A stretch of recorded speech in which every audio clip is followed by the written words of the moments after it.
Tenemos este camión con problema de ABS. Dice que no detecta el ABS y acá tiene la luz prendida.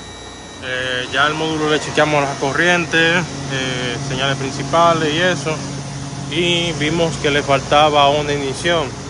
Acá los fusibles están bien, pero cuando venimos acá quitamos este relay que es de la ignición del ABS y le probamos otro. Aquí ahí suena la válvula y el ABS se fue. Ahí está.